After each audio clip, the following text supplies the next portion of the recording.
నమస్తే welcome to RTI news ముందుగా headlines విజయవాడలో FICCI national executive committee meeting 2025 పాల్గొన్న ముఖ్యమంత్రి నారా చంద్రబాబు నాయుడు.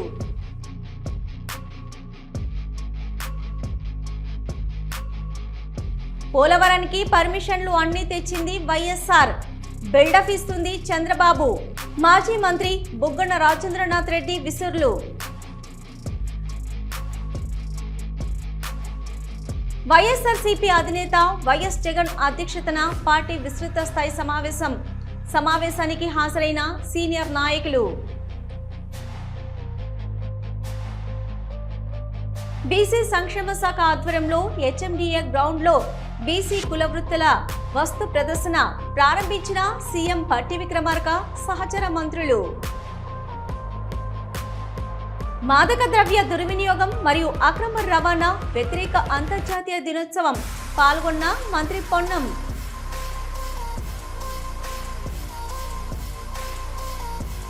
సీఎం రేవంత్ రెడ్డికి తెలంగాణ జాగృతి అధ్యక్షురాలు ఎమ్మెల్సీ కవిత సవాల్. అసెంబ్లీ సమావేశాలు పెట్టి 6 గ్యారెంటీల అమలు, మహిళలకు కాంగ్రెస్ చేసిన మోసంపై చర్చిద్దాం. విజయవాడలో FICCI national executive committee meeting 2025లో పాల్గొన్నారు ముఖ్యమంత్రి నారా చంద్రబాబు నాయుడు.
పనికి పర్మిషన్లు అన్ని తెచ్చింది వైఎస్ఆర్. అయితే నారా చంద్రబాబు నాయుడు మాత్రం పోలవరం మొత్తం తానే కడుతున్నట్టు బిల్డప్ ఇస్తున్నాడని మాజీ మంత్రి బుగ్గన రాజేంద్రనాథ్ రెడ్డి విమర్శించారు. ఇప్పుడు 2348 కోట్లు వచ్చింది. 2348 కోట్లు వస్తే వీళ్ళు ఏం చేసినారు? అక్టోబర్ 9 వస్తే జనవరి 12, 2025 వరకు ఆ డబ్బులు ఒక ప్రత్యేకమైన అకౌంట్లో పెట్టమన్నారు. కేంద్రం ఏమనిందంటే మీరు వాడుకోకూడదు, ఇది కేవలం పోలవరంకే, ఇది మీరు ఒక ప్రత్యేకమైన సింగిల్ నోడల్ ఏజెన్సీ అంటారు, దాన్ని SNA అంటారు. అంటే ఒక ప్రత్యేకమైన అకౌంట్ ఓన్లీ ఆ పనికి మాత్రమే దాంట్లో పెట్టాలంటే వీళ్ళు ఏం చేసినారు? పెట్టకుండా వాడుకుంటే కేంద్ర జలవనరుల శాఖ జలశక్తి వాళ్ళు కోప్పడి చాలా కోపంగా ఉంటే అప్పుడు చివరకు ఎట్టకేలకు జనవరి 12, 2025 అంటే అక్టోబర్ నుంచి నవంబర్, డిసెంబర్, జనవరి ఇంచుమించు 3 నెలల తర్వాత అప్పుడు తీసుకొచ్చి అకౌంట్లో పెడతారు. శవాల మీద రాజకీయ పబ్బం గడుపుకునే అరాచక పార్టీ వైసీపీ అని ఎమ్మెల్సీ ఆళ్లపాటి రాజేంద్ర ప్రసాద్ ఘాటు విమర్శలు చేశారు. మానవత్వానికి అర్థం తెలియని వ్యక్తిగా వైఎస్ జగన్ పై విమర్శలు చేశారు ఆయన.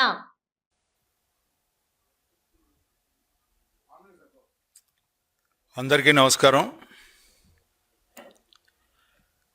జగన్మోహన్ రెడ్డి గారి పరామర్శలు, పర్యటనలు ఎందుకు చేస్తున్నారో ఎవరికి అర్థం కానటువంటి పరామర్శలుగా మిగిలిపోతూ ఉన్నాయి. మనిషి అనేవాడికి ఎంతో కొంత జ్ఞానంతో జీవనం కొనసాగిస్తూ ఉంటాం. అందుట్లో ప్రజలతో ఉండేవాళ్ళం, రాజకీయాలతో ఉండేవాళ్ళం, ప్రజల పక్షాన ఉన్నాము అని అనుకునే నాయకులకి మాత్రం కొన్ని అంశాల్లో, మరి ముఖ్యంగా జగన్మోహన్ రెడ్డి గారు లాంటి వారు కొన్ని సూత్రాలు పాటించాల్సిన అవసరం ఉందని చెప్పి నేను అనుకుంటా ఉన్నా. వైఎస్ఆర్సీపీ అధినేత వైఎస్ జగన్ అధ్యక్షతన పార్టీ విస్తృత స్థాయి సమావేశం జరిగింది. ఈ సమావేశంలో సీనియర్ నేతలు Botsa Satyanarayana, Peddireddy Ramachandra Reddy, Buggana Rajendranath, party state coordinator Sajjala Ramakrishna Reddy, party ఎమ్మెల్యేలు, ఎమ్మెల్సీలు, పార్లమెంటు, అసెంబ్లీ నియోజకవర్గాల సమన్వయకర్తలు, పార్లమెంటు నియోజకవర్గాల పరిశీలకులు, జిల్లా అధ్యక్షులతో పాటు రీజనల్ కోఆర్డినేటర్లు పాల్గొన్నారు. సహా పార్టీ ముఖ్య నేతలు ఉన్నారు.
బీసీ సంక్షేమ శాఖ ఆధ్వర్యంలో పెద్ద అంబేద్కర్ విగ్రహం వద్ద HMDA గ్రౌండ్ బీసీ కులవృత్తుల వస్తు ప్రదర్శనశాలను డిప్యూటీ సీఎం పట్టి విక్రమార్క సహచర మంత్రులు వాకాటి శ్రీహరి, అడ్లూరి లక్ష్మణ్ కుమార్ తో కలిసి ప్రారంభించారు మంత్రి పొన్నం ప్రభాకర్. చేతి వృత్తులు, వాటి ఉపయోగాలు, మట్టి కుండలు, కప్స్, బాటిల్స్, మెదర్ బుట్టలు, చేనేత వస్త్రాలు, పూసల వస్తువులు, రాగి పాత్రలు, ఐరన్ గొడ్డళ్లు, కత్తులు తదితర స్టాళ్లను పరిశీలించి వాటి గురించి అడిగి తెలుసుకున్నారు మంత్రులు. జలవిహార్లో మాదక ద్రవ్య దుర్వినియోగం మరియు అక్రమ రవాణాకు వ్యతిరేక అంతర్జాతీయ దినోత్సవం సందర్భంగా ప్రత్యేక కార్యక్రమం నిర్వహించారు. కార్యక్రమానికి మంత్రి అడ్లూరి లక్ష్మణ్, మంత్రి పొన్నం, ప్రభుత్వ whip Beerla Ailaiah, GHMC mayor Gadwal Vijayalakshmi, Telangana anti narcotics bureau director general Anitha Ramachandran IAS, Shailaja IAS, Hyderabad CP CV Anand, Rachakonda CP Sudheer Babu, hero Nikhil పాల్గొని మాదక ద్రవ్య దుర్వినియోగం మరియు అక్రమ రవాణాకు వ్యతిరేకంగా మాట్లాడారు. సీఎం రేవంత్ రెడ్డికి తెలంగాణ జాగృతి అధ్యక్షురాలు ఎమ్మెల్సీ కవిత సవాల్ విసిరారు. అసెంబ్లీ సమావేశాలు పెట్టి 6 గ్యారంటీల అమలు, మహిళలకు కాంగ్రెస్ చేసిన మోసంపై చర్చిద్దాం. రేవంత్ రెడ్డి చంద్రబాబును పిలిచి హైదరాబాద్ బిర్యానీ పెట్టి గోదావరి నీళ్లను గిఫ్ట్ గా ఇచ్చారు. 2016లో పోలవరం, బనకచర్ల అంశమే లేదు. రేవంత్ రెడ్డికి అబద్ధాలాడడం అలవాటైందని ఆరోపించారు. గ్యారంటీలు అమలు చేయకుండా ప్రజల దృష్టిని మళ్లించడం సరికాదు. అసెంబ్లీ పెడదాం. 6 గ్యారంటీల అమలు, మహిళలను మోసం చేసిన దానిపై చర్చిద్దాం. కేసీఆర్ దమ్మెంత అన్నది ఒరిజినల్ కాంగ్రెస్ పార్టీకి తెలుసు కాబట్టే తెలంగాణ వచ్చింది కాబట్టే ఇవాళ రేవంత్ రెడ్డి ముఖ్యమంత్రి అయ్యారు. అది మర్చిపోయి రేవంత్ రెడ్డి మాట్లాడడం బాధాకరం. రేవంత్ రెడ్డి హుందాగా వ్యవహరించాలి. కేసీఆర్ కళ్ళలో కూడా తెలంగాణకు నష్టం చేయరు. బీసీలకు 42% రిజర్వేషన్లు కల్పించకుండా ఎన్నికలకు వెళ్తే కాంగ్రెస్ పార్టీని ప్రజలు క్షమించరని అన్నారు. ఏదైతే మీరు వాగ్దానాలు చేశారో, ముఖ్యంగా వృద్ధులకు 2000 ఉన్న పెన్షన్ 4000 చేస్తామన్నారు. వికలాంగులకు 4000 ఉన్న పెన్షన్ 6000 చేస్తామని చెప్పింది. మహిళలందరికీ కూడా నెలకు 2500 రూపాయలు ఇస్తామని చెప్పింది. ఇట్లా మీరు అనేకమైనటువంటి వాగ్దానాలు చేసిండ్రు. కానీ 18 నెలలు అవుతున్నా కూడా ఆ వాగ్దానాలు పూర్తి చేసే దిశగా మీరు ఆలోచన చేస్తలేరు. కాంగ్రెస్ ప్రభుత్వాన్ని వాళ్ళు నేను డిమాండ్ చేసేది ఒకటే, మేము ఇవాళ తెలంగాణ ప్రజలు, ముఖ్యంగా తెలంగాణ మహిళలు, సోనియా గాంధీ గారు గ్యారంటీ కార్డులు సంతకం పెట్టి ఇంటింటికి పంచిండ్రు, పేపర్లలో వేసిండ్రు, ఫ్రంట్ పేజీలలో అడ్వర్టైజ్మెంట్ వేసిండ్రు. అవి చూసి సోనియా గాంధీ గారి ముఖం చూసి నమ్మి కాంగ్రెస్ కి అధికారం ఇస్తే మరి మీకు ఓటేసినటువంటి మహిళలను మీరు మోసం చేసి, మీకు ఓటేసినటువంటి వృద్ధులను మీరు మోసం చేసి, మీకు ఓటు వేసినటువంటి వికలాంగులను మీరు మోసం చేసి. అందుకే ఇవాళ మేము వేల సంఖ్యలో పోస్ట్ కార్డులు తీసుకొని సోనియా గాంధీ గారికి మరి మేము పంపించడం జరుగుతూ ఉన్నది. దీంట్లో మేము ఒకటే రాసినాం, అమ్మ సోనియమ్మ, మీరు మీ రేవంత్ రెడ్డి గారిని, మీ ముఖ్యమంత్రిని ఆదేశించండి, తక్షణమే మాకు పెన్షన్లు ఇప్పించండి అని చెప్పి సోనియా గాంధీ గారికి రిక్వెస్ట్ చేసినాం. బీసీ రిజర్వేషన్లకు 42% చట్టబద్ధత కల్పించి తర్వాతనే స్థానిక సంస్థల ఎన్నికలు నిర్వహించాలని మాజీ మంత్రి తలసాని శ్రీనివాస్ యాదవ్ డిమాండ్ చేశారు. సనత్ నగర్ నియోజకవర్గం బండిమఠ్ ప్రాంతంలో నేడు ఎమ్మెల్యే తలసాని శ్రీనివాస్ యాదవ్ అధికారులు, బీఆర్ఎస్ నాయకులతో కలిసి బస్తీ పర్యటన చేశారు. స్థానిక సమస్యలు తెలుసుకొని వెంటనే పరిష్కరించాలని అధికారులను ఆదేశించారు. ఈ సందర్భంగా ఆయన మాట్లాడుతూ అసెంబ్లీలో బిల్లు ఆమోదించి చేతులు దులుపుకోవడం కాదు, కులగణన తర్వాత బీసీ రిజర్వేషన్ అమలు అవుతుందనే నమ్మకంతో ప్రజలు ఉన్నారని తెలిపారు. పార్టీల పరంగా రిజర్వేషన్ ఇస్తామంటే ఊరుకోవడానికి మేము అడుక్కు తినేవారమేం కాదని ఘాటుగా విమర్శించారు. పార్లమెంటులో ప్రవేశపెట్టి అన్ని విధాలుగా చట్టబద్ధత కల్పించిన తర్వాతనే ఎన్నికలపై మీ చిత్తశుద్ధి నిరూపించుకోవాలని ప్రభుత్వానికి విజ్ఞప్తి చేశారు.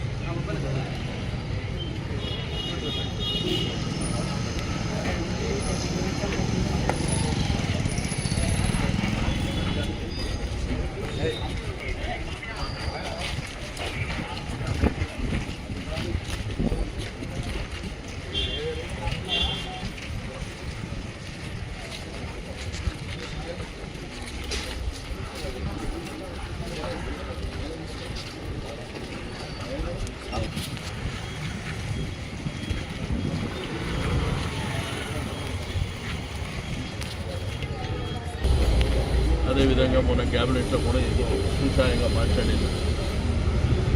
బీసీ రిజర్వేషన్ కులగణన జరిగిన తర్వాత బీసీ రిజర్వేషన్ 42% అఫీషియల్గా వచ్చిన తర్వాతనే ఎలక్షన్ పోవాలని చెప్పి మా ప్రధానమైనటువంటి నిర్ణయం. పార్టీల పరంగా మేము 42% ఇస్తామంటే కుదరదు. ఎందుకంటే ఈ రాష్ట్రంలో బీసీ సమాజం ఎప్పటి నుంచో దీర్ఘకాలికంగా ఉన్నటువంటి ఆ ఇష్యూ ఇప్పుడు సాల్వ్ అవుతుంది అనేటువంటి ఒక నమ్మకంతో ఉన్నారు.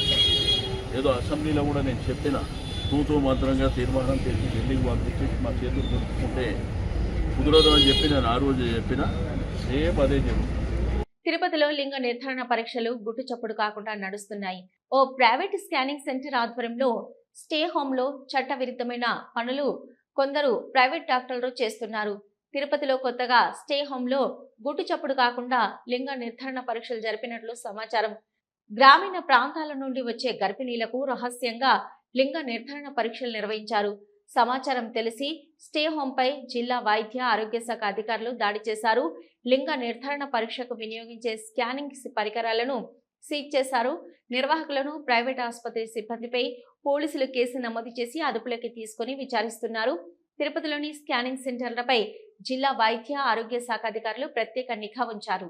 మేము ఒక స్కానింగ్ సెంటర్స్ మీద ఒక నిఘా పెట్టడం జరిగింది.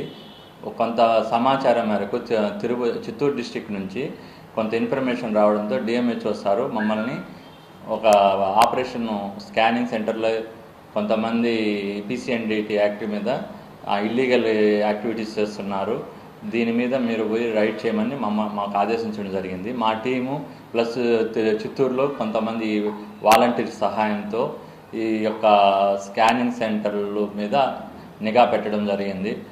ఉదయం 10:30 నుంచి స్టార్ట్ చేశాము. 11:30కి ఒక స్కానింగ్ సెంటర్ నందు స్కానింగ్ మిషన్ పోర్టబుల్ స్కానింగ్ మిషన్ని ఒక ప్లేస్ నుంచి ఇంకో ప్లేస్కి వెళ్ళి అక్కడ ఒక హోమ్ స్టేలో స్కాన్ చేయడం జరిగింది. ఒక అనాథరైజ్డ్ పర్సన్, ఒక ఇంటర్మీడియట్ చదివిన ఒక లేడీ, తను ఒక టీమ్ లాగా ఏర్పడి కొంతమంది ప్రైవేట్ ప్రాక్టీషనర్స్ టీమ్ లాగా ఏర్పడి వేరే చోట్ల నుంచి వేరే ప్లేసుల నుంచి ఈ ప్రెగ్నెన్సీ లేడీస్ని తీసుకొని వచ్చి మేల్ ఆర్ ఫిమేల్ బేబీస్ని ఎక్స్పోజ్ చేసేయడంలో ఆమె వంతు సహకరిస్తుంది. మేము ఆమెతో ఫోన్లో మాట్లాడగా ఆమె ఈ వృత్తి నేను ఒక స్కాన్ సెంటర్లో 8 years పనిచేస్తాను, నాకు ఇదే అనుభవం ఉంది, నాకు ఇంకొక మార్గం లేదు కాబట్టి నేను ఇదే చేసుకుంటాను అనేసి కూడా వాయిస్ రికార్డింగ్ కూడా చేశాము. అంటే ఇలాంటి వాటిని అరికట్టాలనేసి మేము డిఎంహెచ్ఓ సార్ కూడా మా డిస్కషన్లో చెప్పడం జరిగింది. మున్నేరు రిటైనింగ్ వాల్ నిర్మాణ పనుల పురోగతి, భూ నిర్వాసితులకు పోలేపల్లి వద్ద కేటాయించనున్న ప్రభుత్వ స్థలాన్ని క్షేత్రస్థాయిలో పరిశీలించిన జిల్లా కలెక్టర్ అనుదీప్, దురిశెట్టి, కరుణగిరి, రాజీవ్ గృహకల్ప పోలేపల్లి వద్ద క్షేత్రస్థాయిలో పరిశీలించారు. రిటైనింగ్ వాలు, డ్రైను, ఇక రోడ్డు నిర్మాణాలు, పరిహారం, భూమి అభివృద్ధి పనుల గురించి అధికారులను అడిగి తెలుసుకున్నారు. మున్నేరు నదికి ఇరువైపులా 8.5 కిలోమీటర్ల చొప్పున మొత్తం 17 కిలోమీటర్లు రిటైనింగ్ వాల్ నిర్మాణం చేపట్టవలసి ఉందని, దీనికోసం 138 ఎకరాల పట్టా భూమి సేకరించవలసి ఉందని తెలిపారు. ప్రభుత్వ భూమి అభ్యంతరం లేని చోట్ల పనులు జరుగుతున్నాయని, పోలేపల్లి రెవెన్యూ గ్రామంలో అందుబాటులో ఉన్న నాగార్జున సాగర్ ప్రాజెక్టు 300 ఎకరాల ప్రభుత్వ భూమిని అన్ని విధాల అభివృద్ధి చేసి భూ నిర్వాసితులకు పరిహారంగా అందించాలని, ఇప్పటి వరకు 70 ఎకరాల వరకు భూములు ఇవ్వడానికి పట్టదారులు ఒప్పుకున్నట్లు మిగతా వారితో చర్చలు జరిపి ఒప్పించాలని కలెక్టర్ ఆదేశించారు. సత్తుపల్లి పట్టణంలో కాకర్లపల్లి రోడ్లో ఉన్న నారాయణ విద్యా సంస్థలో అనుమతి లేకుండా పాఠ్య పుస్తకాలు, నైట్ డ్రెస్సులు, యూనిఫామ్స్ విక్రయిస్తున్నారని సమాచారం తెలుసుకున్న ఏఐఎస్ఎఫ్ విద్యార్థి సంఘం నాయకులు నారాయణ విద్యా సంస్థల యొక్క గోడౌన్ వద్దకు వెళ్లి ఆందోళన చేపట్టారు.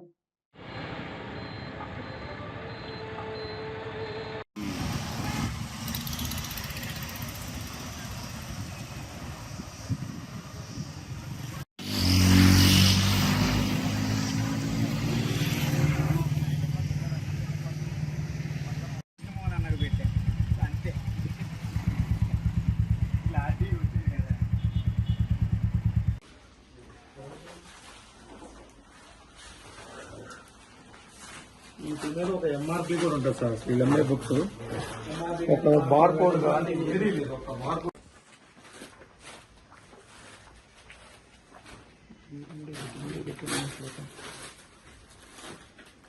సీజ్ చేయాలి నారాయణగూడాన్ని వెంటనే, సీజ్ చేయాలి నారాయణగూడాన్ని వెంటనే, సిగ్గు పుస్తకాలతో వ్యాపారం చేయటం, సిగ్గు పుస్తకాలతో వ్యాపారం చేయటం, సీజ్ చేయాలి నారాయణగూడాన్ని వెంటనే. బ్రాండ్ వేసుకున్నారు కదా, ఇట్లా అమ్మడానికి నామ్స్ లేదా? నామ్స్ లేవండి, నామ్స్ లేకుండా ఇష్టానుసారంగా లక్షలాది రూపాయలు. లోయర్లు కూడా అమ్ముతున్నారండి, లోయర్లు కూడా బయట దొరకాలి.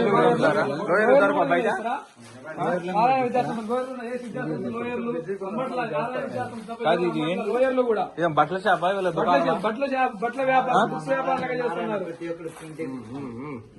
కాలేజ్ ప్రింట్, స్కూల్ ప్రింట్ బాగా ఇదని చెప్పి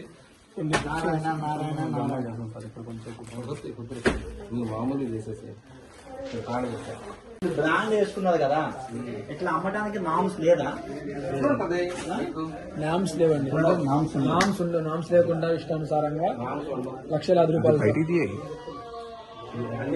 లోయర్లు కూడా అమ్ముతున్నారండి, లోయర్లు కూడా బయట దొరకాలి.